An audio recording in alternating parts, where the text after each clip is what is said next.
Hello friends, आपका friend Himanshu वर्ग आज फिर एक न्यू वीडियो लेके आया है। तो फ्रेंड, इस वीडियो में हम अपने मोस्ट इंपोर्टेंट क्वेश्चंस की बात करेंगे।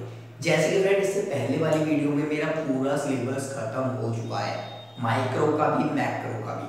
ठीक है, आप चाहो तो मेरी प्लेलिस्ट चेक कर सकते हो। मैंने उसके अंदर माइक्रो और मैक्रो की अलग से प्लेलिस्ट बना दी है पूरी, और होम पेज पे भी आपको मिल जाएगी। ओके, तो फ्रेंड्स, अब जैसे कि भाई मैंने 4 चैप्टर के स्टार्टिंग के माइक्रो के 4 चैप्टर की वीडियो आपको दे चुका हूँ मोस्ट इंपोर्टेंट की। तो फ्रेंड, आज मैं बात करूँगा आगे के 4 चैप्टर की। कौन कौन से चैप्टर है? प्रोडक्शन फंक्शन, कॉस्ट, और 7 चैप्टर हमारा रिवेन्यू और प्रोड्यूसर इक्विलिब्रियम। ठीक है, तो फ्रेंड, ये जो मैंने मोस्ट इंपोर्टेंट क्वेश्चंस की वीडियो बनाई है, वो बनाई है मैंने हर एक बच्चे के लिए। मतलब जो बच्चा हाई है, एवरेज है और लो है। ठीक है, ये फ्रेंड्स हर एक स्टूडेंट्स के लिए है। क्यों भाई? क्या होता है फ्रेंड, जैसे कि मान लो अभी आपके half yearly pre board exam हुए हैं।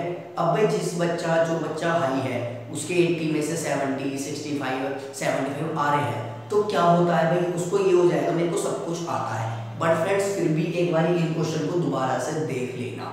ठीक है, क्योंकि भाई क्या होता है, जैसे मान लो कोई छोटे छोटे पॉइंट है, छोटा छोटा क्वेश्चन है कोई जो एक नंबर में आता है, तो उससे ही आपके मार्क्स डाउन हो जाएंगे।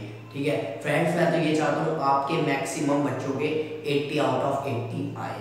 ठीक है, तो इसीलिए फ्रेंड्स मैं मोस्ट इंपोर्टेंट क्वेश्चंस की वीडियो दूंगा। अब मोस्ट इंपोर्टेंट क्वेश्चंस की दूंगा, आपको प्रेजेंटेशन कैसे देके आनी है पेपर में, इस चीज की वीडियो दूंगा।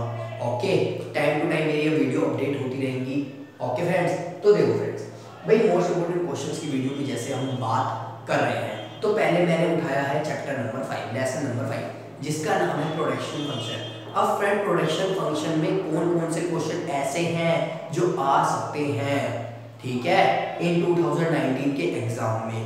तो फ्रेंड्स, आप देख सकते हो जैसे कि मेरे सामने सबसे ऊपर सबसे पहला क्वेश्चन क्या है? Difference between short run and long run. Friends, ये देखा गया है पहले के पेपरों में, ये क्वेश्चन रिपीट हुआ है। ध्यान से सुन लो, ये क्वेश्चन रिपीट हुआ है, difference between short run and long run. ठीक है, तो देखो फ्रेंड्स, मैं आपको यहाँ पर डिटेल में तो समझा नहीं पाऊंगा। ठीक है, डिटेल में मेरी वीडियो पढ़ी है, आप उसमें से समझ सकते हो। Friend, short run long run में आपको बता देता हूँ कि शॉर्ट रन क्या है और लॉन्ग रन क्या है। तो देखो फ्रेंड्स, शॉर्ट रन क्या है? Short run refers to a period in which output can be change by changing only variable factor. भाई वेरिएबल फैक्टर को हम शॉर्ट रन में चेंज कर सकते हैं। शॉर्ट रन क्या हो गया? जिसमें हम वेरिएबल फैक्टर चेंज कर सकते हैं। लॉन्ग रन जिसमें हम सारे फैक्टर्स को चेंज कर सकते हैं। अब फ्रेंड, जैसे कि ये क्वेश्चन 3 नंबर के लिए इंपॉर्टेंट है। ठीक है, 3 मार्क्स के लिए इंपॉर्टेंट है ये क्वेश्चन। तो देखो फ्रेंड्स, 3 नंबर में आपको इसके 3 पॉइंट लिख के आने हैं: मीनिंग, क्लासिफाइड और प्राइस डिटरमिनेशन। ओके, इन 3 पॉइंट को आप एक्सप्लेन में समझ सकते हो मेरी वीडियो में। अब फ्रेंड, सेकंड क्वेश्चन की अगर मैं बात करूं तो सेकंड क्वेश्चन आता है मेरा difference between variable factor and fixed factor. अब फ्रेंड, जनरली होता क्या है भाई, जो एग्जामिनर है या फिर जो पेपर हमारा बना रहा है, वो कभी भी अगर चैप्टर नंबर 5 खोलता है प्रोडक्शन फंक्शन, जैसे कि जिस चैप्टर का नाम है, तो वो क्या देखेगा भाई? 2 डिफरेंसेस के अंदर, short run long run, variable factor और फिक्स्ड फैक्टर, इन दोनों में से एक डिफरेंस तो आना ही आना है। 2 डिफरेंस है तो वो जब भी चैप्टर को खोलेगा तो 2 डिफरेंस को देखेगा, तो वो एक डिफरेंस तो लिख ही देगा। ठीक है, या फिर हो सकता है इसी का कोई अलग फॉर्म में क्वेश्चन बना दे। मतलब ये कंसेप्ट जो मैंने लिखे हैं ना, ये इंपॉर्टेंट है, चाहे किसी भी फॉर्म में आ जाए पेपर में। ओके, तो ये कंसेप्ट आपके माइंड में बिल्कुल क्लियर होने चाहिए, एक एक पॉइंट क्लियर होना चाहिए। तो देखो फ्रेंड्स, अब वेरिएबल फैक्टर और फिक्स्ड फैक्टर की बात करते हैं। वेरिएबल फैक्टर क्या होते हैं फ्रेंड? जो शॉर्ट रन में चेंज हो सकते हैं, और फिक्स्ड फैक्टर वो होते हैं फ्रेंड जो शॉर्ट रन में चेंज नहीं होते। ठीक है, अब फ्रेंड्स, इसके अगर आप पॉइंट देखो तो भाई मीनिंग है, ठीक है, और इसके अंदर हम एग्जांपल लिख सकते हैं। ठीक है, और एक पॉइंट और आप लिख सकते हो। अब फ्रेंड, नेक्स्ट क्वेश्चन की अगर मैं बात करूं अपने, what is MP? What is MP? Marginal product. अब फ्रेंड्स, एमपी क्या होता है? ये फ्रेंड्स 1 नंबर के लिए बहुत ज्यादा इंपॉर्टेंट क्वेश्चन है। फ्रेंड्स, इसके आपको 3 कंसेप्ट नहीं 4 चीजें मिलेंगी एम से रिलेटेड, और उन 4 में से एक क्वेश्चन आना ही आना है। क्या है वो चारों? एमयू, एमपी, एमसी और एमआर। ठीक है, इन 4 में से एक आना ही आना है और आप कंफ्यूज हो जाओगे। तो मैं इंपॉर्टेंट क्वेश्चन बताने के बाद, मतलब 5th 6th 7th 8th को कंप्लीट करने के बाद, आज मैं आपको इसका डिफरेंस भी बताऊंगा। What is the difference between MU, MP, MC और एमआर। तो पहले फिलहाल हम एमपी को समझते हैं। What is MP? MP is the addition to TP when one more unit of variable factor is employed. मतलब कोई एक वेरिएबल फैक्टर है जिसको हमने एम्प्लॉयड कर दिया।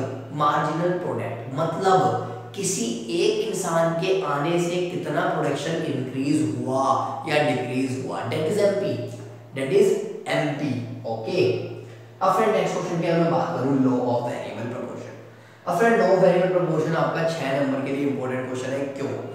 फ्रेंड 17-18 का जो हमारा सीजन था उसके अंदर पेपर हुआ था लीक, ठीक है। तो फ्रेंड्स जो पेपर लीक हुआ था और जो एग्जाम हो गया था उसके अंदर एलवीपी का क्वेश्चन था 6 नंबर में, बट जब पेपर लीक होने के वजह से पेपर हुआ था दोबारा, ठीक है, तो उसमें एलवीपी का क्वेश्चन नहीं था। तो फ्रेंड्स इस बार एलवीपी के आने के चांसेस है, 100% चांसेस है एलवीपी के आने के। ओके, तो फ्रेंड्स एलवीपी को अच्छे से करना। और फ्रेंड्स जैसे कि मान लो एलवीपी का क्वेश्चन आ गया आपका 6 नंबर में, तो फ्रेंड्स आपको लिखना क्या क्या है, देखो सुनो। व्हाट इज एलवीपी, ठीक है। अब एलवीपी भी फ्रेंड्स आपके पेपर में आ सकता है on the basis of MP, on the basis of TP. तो आप on the basis of MP define करके आना अगर पेपर में एमपी के बेस पे पूछेगा।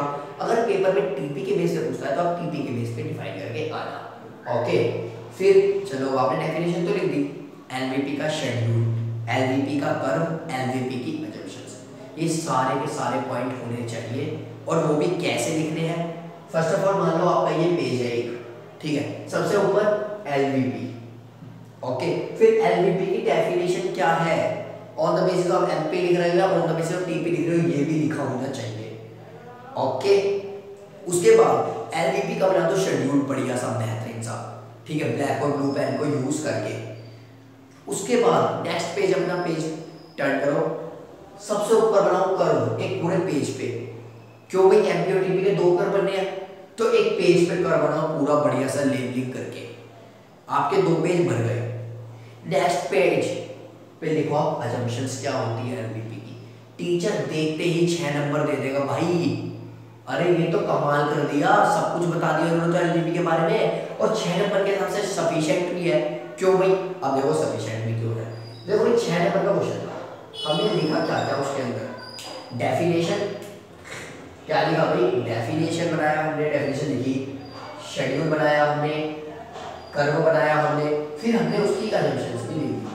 अगर मैं देखूं तो भाई डेढ़ नंबर की हो गई सारी चीजें। कितने नंबर की हो गई फ्रेंड्स? ये 1.5 नंबर की हो गई ये सब चीजें। तो फ्रेंड्स आपको कितने मिलेंगे भाई? 6 में से 6, और इतने ही चाहिए, 6 में से 6 ही हमको चाहिए, टीचर से मार्क्स खींचने हैं friends. Okay, it is clear. चलो तो फ्रेंड्स ये भी हमारा हो गया। अब फ्रेंड नेक्स्ट क्वेश्चन की बात करते हैं, relation between AP and MP, MP and TP. अब फ्रेंड रिलेशन की वीडियो मैंने बना रखी है, उसके अंदर पढ़ा हुआ है, उसके अंदर है ये सब कुछ, आप वहां से पढ़ सकते हो। बट हाँ एक बात जरूर कहना चाहूंगा आपसे कि ये जो रिलेशन होती है एपी एमपी एमपी टीपी, ये पेपर में आएगी, चाहे किसी की भी आए रिलेशन, एक रिलेशन आनी ही आनी है। ओके, चाहे टीसी टीएफसी की आ जाए, टीसी टीवीसी की आ जाए, टीसी टीवीसी टीएफसी की आ जाए, किसी की भी आएगी, बट एक रिलेशनशिप आनी ही आनी है। ओके, एमआरएआर की आ जाए, वो भी अब चैप्टर आगे जब डिस्कस करेंगे मोस्ट इंपोर्टेंट क्वेश्चन, उसमें भी बताऊंगा मैं आपको, ठीक है। चलो और नेक्स्ट क्वेश्चन की तरफ बढ़ते हैं। जैसे कि नेक्स्ट क्वेश्चन हमारे सामने आता है, can AP rise when MP start declining. Friends आपको 1 नंबर में इसी टाइप के क्वेश्चन मिलेंगे, मैंने इसीलिए आपको एक नमूना दिया है कि भाई किस टाइप के क्वेश्चन आएंगे 1 नंबर के, जो घुमा देते हैं, अंदर से पूरा घुमा देंगे हमें, भाई क्या करूं इस क्वेश्चन में, ठीक है। तो फ्रेंड्स इसीलिए मैंने यहाँ पर आपको एक क्वेश्चन दिया है नमूना।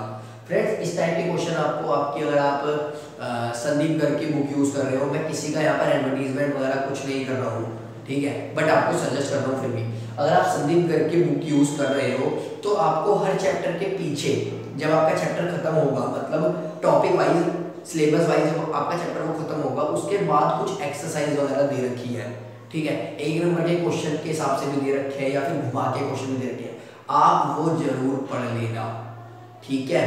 आप ये मान लो आपका पूरा पेपर संदीप गर्ग में से ही आएगा। अगर आपने पूरे क्वेश्चन पढ़ लिए ना पीछे के सारे, तो आपके तो भाई 80 में से 80 लाने में कोई नहीं रोक सकता। बट हाँ प्रेजेंटेशन एक बहुत ही ज़्यादा रोल निभाती है इस चीज़ में। 80 आउट ऑफ 80 जिसके होते हैं ना उसकी कॉपी देखने लायक होती है फ्रेंड्स। प्रेजेंटेशन ऐसी भाई दिल खुश हो जाए, टीचर भी नंबर देता है। ठीक है, चलो भैया जैसे हम क्वेश्चन पे आते हैं हमने, can AP rise and MP start declining? क्या एपी बढ़ेगी जब एमपी डिक्लाइन होगा? तो देखो फ्रेंड्स, हम बनाते हैं एपी और एमपी का कर्व। ठीक है, तो देखो ये क्या है एमपी और ये क्या है एपी। ठीक है, अब फ्रेंड देखो क्वेश्चन स्टार्टिंग से पढ़ना है। कैन एपी राइज, क्या एपी बढ़ेगा? एपी कहाँ है? ये रहा, यहां से एपी बढ़ रहा है, ये पूरा बढ़ता हुआ आ रहा है, दिख रहा होगा आपको। एपी बढ़ रहा है, फिर एमपी स्टार्ट डिक्लाइन। जब एमपी कम होने लगा तब भी एपी बढ़ रहा है क्या? हाँ भाई बढ़ रहा है। क्यों? देखो इस पॉइंट में, देखो इस पॉइंट पे आगे आपका एमपी कुछ क्वेश्चन कर रहा है, उसके बाद वो डिक्लाइन होना स्टार्ट हो गया, कम होना, लेकिन एमपी तो बढ़ रहा है, सॉरी आपका एमपी डिक्लाइन होना स्टार्ट हो गया, लेकिन एपी तो बढ़ रहा है। एपी तो बढ़ रहा है फ्रेंड्स। तो ये भी होता है घुमा के पूछने वाला क्वेश्चन। एक नंबर में घुमा के क्वेश्चन आना ही आना है एक नंबर के। तो क्या हो गया इसका आंसर? क्या एपी राइज हो रहा है? MP start decline? Yes AP rises, yes AP rises and MP start declining. ठीक है, इतना लिख के आओ। उसके बाद एक नंबर का क्वेश्चन था, कर्व बना के आओ, टीचर खुश होकर एक नंबर दे देगा। ओके, तो फ्रेंड्स ये थे आपके चैप्टर नंबर 5 प्रोडक्शन फंक्शन के इंपॉर्टेंट क्वेश्चन। आप चाहो तो इसका स्क्रीनशॉट ले सकते हो। अब हम चलेंगे अपने नेक्स्ट चैप्टर पे। तो फ्रेंड जैसे कि अब हमें अपने नेक्स्ट चैप्टर की बात करनी है, जिसका नाम है कॉस्ट, जिसका नाम है कॉस्ट। अब देखो फ्रेंड्स, कॉस्ट चैप्टर में अगर हम बात करूं वही इंपॉर्टेंट क्वेश्चन की, तो फ्रेंड एक्सप्लिसिट कॉस्ट और इम्प्लिसिट कॉस्ट का डिफरेंस आ सकता है पेपर में। ठीक है, अब फ्रेंड्स एक्सप्लिसिट कॉस्ट है क्या? तो देखो फ्रेंड्स, एक्सप्लिसिट मतलब जो पैसा हमने बाहर से लिया। ठीक है, तो फ्रेंड्स एक्सप्लिसिट कॉस्ट जो पैसा हमने बाहर से लिया दैट इज एक्सप्लिसिट, उसे हमें देना पड़ेगा। इम्प्लिसिट, मान लो हमारी कोई बिल्डिंग थी, ठीक है, उसे हमने बिजनेस में लगा दिया, दैट इज इम्प्लिसिट कॉस्ट, उसका हमें रेंट दे भी सकते हैं और नहीं भी। ठीक है, अब फिर नेक्स्ट पॉइंट आता है हमारा, नेक्स्ट क्वेश्चन आता है कि भाई TFC, TC, TVC, AFC, AC, FC. अब आप सोच रहे होंगे फ्रेंड्स ये सब मैंने क्या लिख दिया? फ्रेंड्स ये सब मैं आपको इसलिए बता रहा हूँ, ये 6 पॉइंट है, TFC, TC, TVC, AFC, AC, AVC, ये 6 पॉइंट आपको क्लियर होने चाहिए बहुत अच्छे से। एक एक पॉइंट, टीएफसी क्या होता है, टीसी क्या होता है, टीवीसी क्या होता है, एएफसी क्या है, एसी क्या है, एएवीसी क्या है, सारे पॉइंट आपके माइंड में होने चाहिए। इनकी डेफिनेशन, इनका फॉर्मूला, इनका शेड्यूल, इनका curve. Okay, next question, what is MC? MC क्या है? Marginal cost. Marginal cost is the cost, याद है कुछ? When one more unit of MC is addition to TC, when one more unit of output is क्या है? When one more unit of output is produce. इसीलिए कह रहा हूं friends, मैं आपको इसकी 4 यूनिट है, चारों बताऊंगा एम के रिलेटेड मार्जिनलिटी। ठीक है, डिफरेंस क्या है इसके अंदर? बहुत छोटा छोटा डिफरेंस है, बट वही हमको कंफ्यूज कर देगा पेपर में कि हमें लिखना क्या है। अब फ्रेंड रिलेशनशिप बिटवीन, अरे ये क्या है भाई? डैश, किसके रिलेशन? फ्रेंड्स इस चैप्टर में इतनी सारी रिलेशन है, मैं कहां तक बताऊं? ओके, तो सबकी रिलेशन पढ़ लेना एकदम बेहतरीन करके, नंबर नहीं कटने देने कहीं भी। नेक्स्ट क्वेश्चन फ्रेंड्स, अरे वाओ कितना अच्छा क्वेश्चन है, 1 नंबर का इंपॉर्टेंट क्वेश्चन। इसी टाइप के क्वेश्चन आएंगे फ्रेंड्स 1 नंबर के हर चैप्टर में, इसीलिए आपको एक क्वेश्चन दे रहा हूं मैं इस टाइप का। देखो, why does AFC curve never touch the x axis? जो एएफसी कर्व है वो एक्स एक्सिस को टच क्यों नहीं करता? भाई ये कैसा क्वेश्चन है? कुछ समझ में आ रहा है क्या? कुछ आ रहा है ना? चलो तो करते हैं, जो कुछ आ रहा है वो ही करते हैं। अब देखो फ्रेंड्स, सबसे पहले हम बात करेंगे एएफसी के फॉर्मूला क्या होता है। लिखो, देखो भाई, AFC is equal to TFC upon Q. ये बात क्लियर है? AFC is equal to TFC upon Q. हमको फॉर्मूला याद था, हमने लिख दिया, फायदा मिला, फॉर्मूला याद करने का फायदा मिला। अब फ्रेंड्स क्वेश्चन में पूछा कि भाई AFC टच क्यों नहीं करेगी x एक्सिस को। अब फ्रेंड्स मान लो AFC टच करती y एक्सिस को, तो क्या हो जाता, AFC is equal to 0।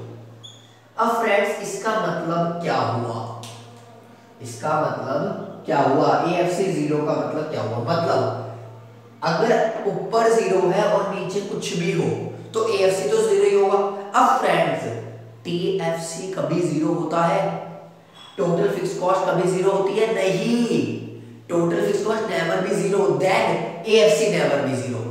TFC कभी भी 0 नहीं होगा, कुछ ना कुछ जरूर होगा TFC में, that's why AFC never be 0। तो फ्रेंड्स आपको सोचना है, थोड़ा माइंड लगाना है, इसीलिए कह रहा हूं हर एक कंसेप्ट क्लियर होना चाहिए। एक नंबर वाला क्वेश्चन जो आएगा घुमा फिरा के वो सिर्फ वो ही कर सकता है जिसके हर एक कंसेप्ट क्लियर है, माइंड में है। ओके, अब फ्रेंड्स हमको तो लाने है भाई 80 में से 80, ठीक है, हमारा टारगेट है 80 में से 80, और हमें ये ही नहीं पता AFC क्या होता है, तो आएंगे नो चांस। तो फ्रेंड इसीलिए कह रहा हूं हर एक कंसेप्ट आपका बिल्कुल क्लियर होना चाहिए। चलो भाई, अब ये बात हो गई। अब फ्रेंड कॉस्ट चैप्टर में आपकी यही थे इंपॉर्टेंट क्वेश्चन, ठीक है। अब फ्रेंड रिवेन्यू चैप्टर की भी यही पर हम बात कर लेते हैं। तो देखो फ्रेंड्स, रिवेन्यू चैप्टर वैसे तो आपका छोटा चैप्टर है, बट इंपॉर्टेंट क्वेश्चन इसमें भी बनेंगे। क्यों भाई, फ्रेंड्स हर एक चैप्टर में से एक नया क्वेश्चन तो आना ही आना है, ठीक है। अब देखो भाई, relation between AR and MR, relation बताओ AR और MR की, TR और MR की। व्हेन प्राइस कांस्टेंट, जब प्राइस कांस्टेंट है तो इन दोनों की रिलेशन क्या होगी, व्हेन प्राइस फॉल्स है तो इन दोनों की रिलेशन क्या होगी, ठीक है। तो ये आप डिटेल में पढ़ सकते हो, मेरी वीडियो में अवेलेबल है। अब देखो फ्रेंड्स, चलो हम ऐसा मान लो इस क्वेश्चन की अगर हम बात करें भाई कितने नंबर में आ सकता है। फ्रेंड्स ये जो आपका क्वेश्चन रिलेशन बिटवीन का, ये आपको 4 नंबर में बहुत आराम से मिल सकता है। क्यों भाई, अब 4 नंबर में क्यों देगा एग्जाम में। देखो फ्रेंड्स, इसके अंदर सबसे पहले तो आप लिखोगे भाई रिलेशन बिटवीन, मान लो एक एग्जांपल लेते हैं, क्वेश्चन आया relation between AR and MR when price constant. पहले आप उसको डिस्क्राइब करोगे भाई होता क्या है, AR क्या है, MR क्या है, ठीक है। आप उसका शेड्यूल भी बनाओगे, आप उसका कर्व भी बनाओगे, आप उसकी ये भी लिखोगे कर्व के अकॉर्डिंग क्या क्या सिचुएशन है, व्हेन AR इंक्रीज MR का क्या होगा, ठीक है। ये सब भी आप लिखोगे तो भाई 4 नंबर का क्वेश्चन तो आ ही सकता है। ओके, 4 नंबर पक्के हो गए। ओके, अब फ्रेंड नेक्स्ट क्वेश्चन देखो, व्हाट इज MR, MR क्या है, व्हाट इज MR, MR क्या है, MC था हमारा, one more unit of output is produce. MR क्या है, रिवेन्यू मिलेगा, किससे मिलेगा, जब हम उसको बेचेंगे, सोल्ड करेंगे। तो क्या डेफिनेशन बनी, MR is the addition to TR when one more unit of output is sold. Okay, तो फ्रेंड्स ये थे आपके कुछ इंपॉर्टेंट क्वेश्चन। इसमें मैंने आपको कॉस्ट का दे दिया और रिवेन्यू का दे दिया, ठीक है। अब बस प्रोड्यूसर इक्विलिब्रियम हमारा लास्ट चैप्टर बचा है इस वीडियो का, तो उसके लिए मैं क्वेश्चन आपको दे देता हूं। तो फ्रेंड जैसे कि हमारे 3 चैप्टर के मोस्ट इंपॉर्टेंट क्वेश्चन हो चुके हैं, 5th chapter production function, 6th chapter cost, 7th chapter revenue. अब हम बात करते हैं भाई प्रोड्यूसर इक्विलिब्रियम के भी तो कुछ इंपॉर्टेंट क्वेश्चन होंगे। हाँ भाई बिल्कुल है, चलो तो उसकी बात करते हैं। देखो व्हाट इज प्रोड्यूसर इक्विलिब्रियम, जैसे कि चैप्टर का नाम था प्रोड्यूसर इक्विलिब्रियम, तो पहला इंपॉर्टेंट क्वेश्चन ही वही आ गया कि भाई प्रोड्यूसर इक्विलिब्रियम क्या है। अब देखो फ्रेंड, इसके अंदर जैसे भाई प्रोड्यूसर की बात की गई है, तो ये प्रोड्यूसर क्या चाहता है, उसका मैक्सिमम प्रॉफिट हो। अब इक्विलिब्रियम में वो कब होगा, तो देखो फ्रेंड इसकी डेफिनेशन है, producer equilibrium refers to that price and output combination which brings maximum profit and profit decline as more is produced. Friends क्या हुआ भाई, प्रोड्यूसर इक्विलिब्रियम जब होगा जब प्राइस और आउटपुट का कॉम्बिनेशन उसको सबसे ज्यादा प्रॉफिट देगा, ठीक है। और प्रॉफिट डिक्लाइन होना स्टार्ट हो जाएगा उसके बाद जब एज मोर इज प्रोड्यूस, अगर इक्विलिब्रियम के आने के बाद हम ज्यादा प्रोड्यूस करेंगे तो प्रॉफिट डिक्लाइन होगा, दैट इज प्रोड्यूसर इक्विलिब्रियम। छोटी सी डेफिनेशन है, चाहो तो आप याद भी कर सकते हो, 1 नंबर की डेफिनेशन आ सकती है, ठीक है। चलो अब बात करते हैं अपने नेक्स्ट क्वेश्चन की। फ्रेंड्स MRMC अप्रोच कुछ आए या ना आए, MRMC अप्रोच पे क्वेश्चन आना ही आना है, आज मेरे से लिखवा लो, 110% आना ही आना है, ठीक है। MRMC अप्रोच पे क्वेश्चन क्या होती है, अप्रोच याद है, MC इक्वल टू MR पहली कंडीशन, दूसरी condition MC is greater than MR after MC equal MR output level, इन दोनों को डिफाइन करना पड़ेगा, ठीक है। अब फ्रेंड्स 6 नंबर में क्वेश्चन किस टाइप से आ सकता है इस चैप्टर में से। मान लो हमने बोला भाई प्रोड्यूसर इक्विलिब्रियम बताओ एंड प्राइस कांस्टेंट, तो हम क्या करेंगे, सबसे पहले बनाओ भाई कि होता क्या है ये, ठीक है। उसके बाद शेड्यूल बनाओ, कर बनाओ और एमसी एमआर अप्रोच को डिफाइन कर दो। 6 में से 6 नंबर मिलेंगे। व्हेन प्राइस फॉल, जब प्राइस फॉल होगा, जब क्या होगा, जब भी हम बता सकते हैं। इसलिए ये सेपरेट वीडियो पढ़ी है पूरी, प्रोड्यूसर इक्विलिब्रियम जब प्राइस कांस्टेंट है जब क्या होगा, और प्रोड्यूस व्हेन प्राइस फॉल है जब क्या होगा, पूरी सेपरेट वीडियो डाल रखी है मैंने दोनों की अलग अलग, उसमें से पढ़ लेना अच्छे से। चलो फ्रेंड्स, अब मोस्ट इंपोर्टेंट क्वेश्चंस की बात तो हमारी यहाँ पर खत्म हो गई, ठीक है। तो फ्रेंड जैसे कि मैंने आपको बताया था कि भाई लास्ट में मैं आपको 4 कंसेप्ट बताऊंगा, एमयू, उसके बाद एमपी, एमसी और एमआर।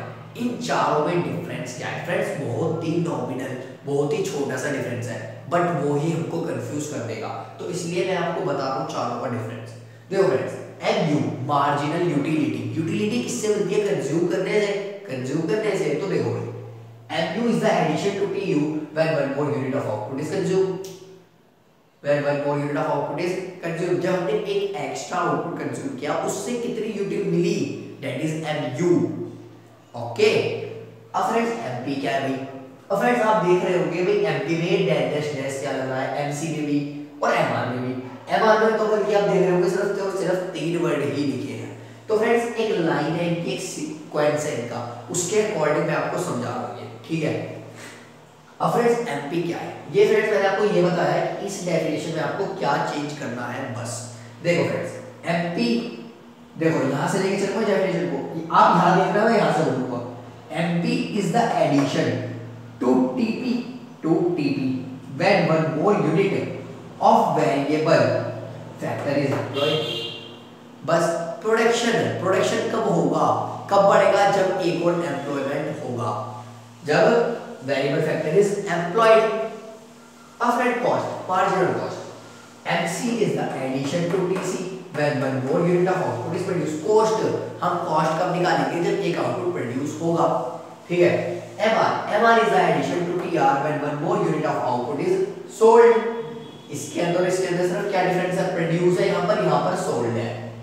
ओके, तो आई होप फ्रेंड्स आपको ये चारों कांसेप्ट क्लियर हो गए होंगे। इन 4 में से एक नंबर में एक डेफिनेशन आनी ही आनी, ठीक है। या फिर कोई क्वेश्चन के अंदर पूछ ले, मान लो 3 नंबर का क्वेश्चन है, उसके अंदर आपको 4 नंबर का क्वेश्चन है, 3 नंबर का आपसे पूछ लिया डिफरेंस किसी दो चीज का, ठीक है, और आपसे पूछ लिया भाई व्हाट इज एमआर, तो 1 नंबर का क्वेश्चन आ गया, मतलब सब क्वेश्चन में भी आ सकता है। ओके फ्रेंड्स, तो फ्रेंड्स ये थे आपके मार्जिनल के 4 कांसेप्ट। तो फ्रेंड्स मैंने आपको इस वीडियो में 4 चैप्टर के मोस्ट इंपोर्टेंट क्वेश्चन दे दिए हैं, प्लीज इन क्वेश्चनों को पढ़ लेना अच्छे से माइंड में। ओके, अभी मैंने आपको 4 दिए हैं, इससे पहले के 4 भी आपको दे चुका हूँ। अब फ्रेंड्स मेरी अगली वीडियो में भी मोस्ट इंपोर्टेंट क्वेश्चन मिलेंगे आपको। मैं फ्रेंड्स पहले माइक्रो के मोस्ट इंपोर्टेंट क्वेश्चन दूंगा, फिर मैक्रो के दूंगा, प्रेजेंटेशन कैसे लेके आनी है पेपर में, ठीक है, जिससे कि टीचर इंप्रेस हो जाए और अच्छे नंबर दे दे। ओके, तो फ्रेंड्स आप चाहो तो इसका स्क्रीनशॉट ले सकते हो, और फ्रेंड्स मैं अपनी वीडियो को भी यहीं पर खत्म करता हूँ। तो फ्रेंड्स प्लीज़ चैनल को सब्सक्राइब करो यार, आपके लिए इतनी मेहनत कर रहा हूँ। वीडियो को लाइक कर देना, शेयर कर देना, कमेंट कर देना, और बेल आइकन को प्रेस करना मत भूलना, जिससे कि मेरी कोई भी नई वीडियो हुई तो सबसे पहले आपके पास पहुँचेगी। और हाँ फ्रेंड्स, अब तो आप जरूर चैनल को सब्सक्राइब कर लेना और बेल आइकन को प्रेस कर लेना, क्योंकि मोस्ट इंपोर्टेंट क्वेश्चंस की वीडियो आती रहेगी, ठीक है। तो फ्रेंड्स प्लीज़ चैनल को सब्सक्राइब करो। Okay friends, so thank you friends.